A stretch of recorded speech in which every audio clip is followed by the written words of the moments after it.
Today, the road to remodeling leads to Jacksonville, Florida, home to NASJAX, the U.S. Naval Air Station at Jacksonville, and the Mayport Naval Base. Now, we've been dispatched to the Williams family home. They've requested a house call to fix their ailing deck on their classic Victorian-style house. Ron! Hi, how are you? You must be Reen. Meet you. I am. How are you? I'm just great. This is my daughter, Scarlett. Hi, Scarlett. This is Johnny.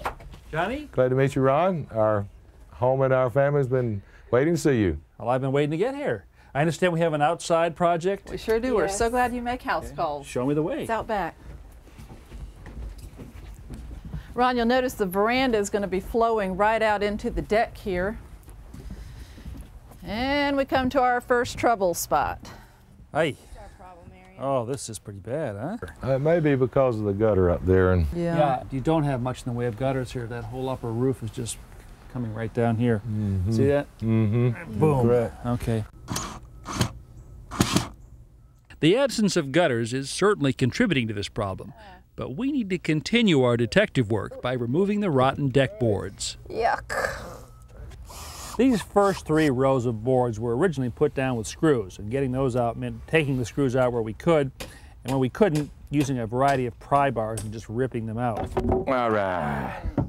This board over here is put down with nails, and that's going to require a slightly different tool. This is a nail remover, and this is one of my favorites right here. If you notice the claws, you can see that they come to a very sharp point right here. And if you look at it from the side, it's sort of wedge shaped. And here's how you use this. You take the tip of those claws and place it right at the edge of the nail head, and then strike the back of the nail puller with a hammer.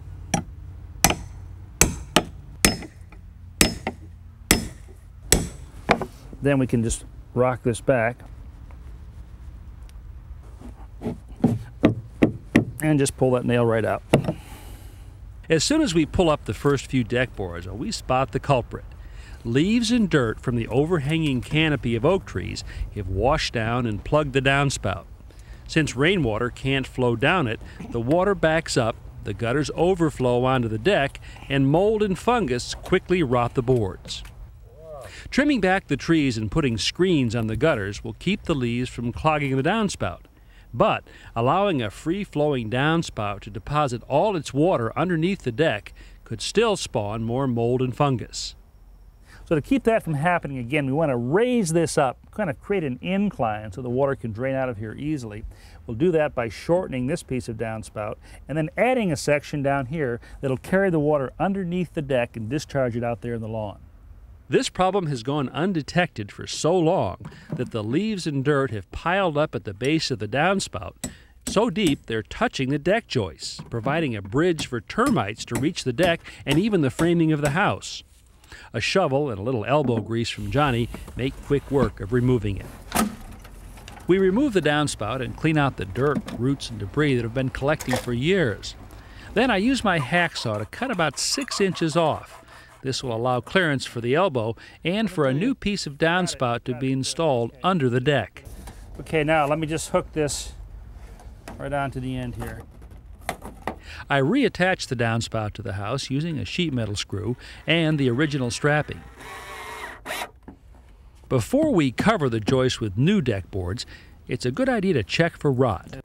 This is an example of some pretty bad rot right here. You see, I can run the entire shaft of the screwdriver into the end of this board. We'll have to replace that. But the good news is, except for some superficial rot right here, most of these joists are in good shape and we can reuse them. Now that we've cleaned up the drainage problem, we can start to repair the deck. Reen takes charge by putting her family through their paces. Perfect. Good job. Using a square, Scarlett draws a line on the decking where the boards will be cut. Okay, you ready? You gonna hold it for me? Yeah, I got it. Be careful. Right. Here we go.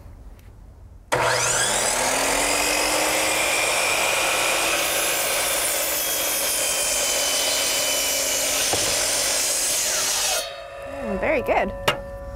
Piece of cake. Some of the new boards require a mitered end.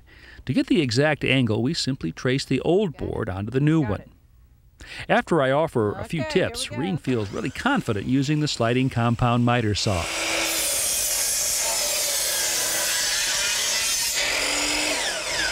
Reen and Scarlett continue measuring and making straight cuts in the deck boards, while Johnny uses a saber saw to make curved and angled cuts to fit the boards around obstacles like conduits and rail posts. Let's see how good this fits. Reen and Scarlett wisely check the fit of each board before moving on to the next. Daddy will be proud of us. Oh, I bet. Got it? Is that Perfect. great? Johnny also takes the time to make sure the notches he cut fit perfectly around the obstacles. That's a good fit. We've been learning as we go, you know, for the most part, because we've always rented. The perspective is entirely different when you're there and suddenly you're in charge of repairs rather than calling a maintenance man. We've enjoyed every minute of it and want to learn more. Almost done. Yep. This is easier than you thought it was going to be, huh? I Yeah. want you to always remember, honey, a man may work from sun to sun, but a woman's job is never done. Now, when you're building a new deck, you usually use a consistent gap between each board. I like to use a 16-penny nail for that. But when you're matching boards into an existing deck, like we are right here, the important thing is to match the existing gaps. And frankly, in this deck, they're all a little bit different. So we're using shims to match the new boards with the old boards. And once we get these locked into place with shims, we'll go ahead and screw them down. With the board shimmed, we use a pilot bit to pre-drill holes for the deck screws. Now this helps prevent the boards from splitting and recesses the screw heads.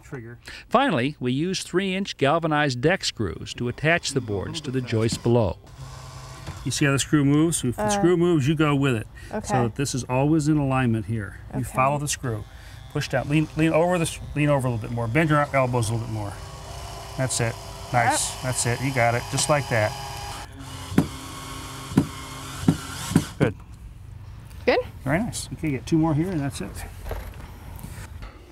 Looks great, Ron. No, fantastic. Yeah, thanks for your house call. This will really get us rolling. You're absolutely welcome. Can I make a couple suggestions? Sure. This would be a good time to use a deck wash, a deck brightener on the rest of the deck, so it'll kind of lighten it up to match this. And then you're going to have to seal this. Products like this will work great for that. A couple times a year. You've got a lot of moisture back here. But I had a lot of fun. Please come back and Did see you? us. It's a I'd love to. pleasure meeting Hey, you. I'll come back and we'll have a Barbie out here Thank on you this so deck. much. I learned so Sounds much. good. Oh, Fry thank a you turkey or once again. something.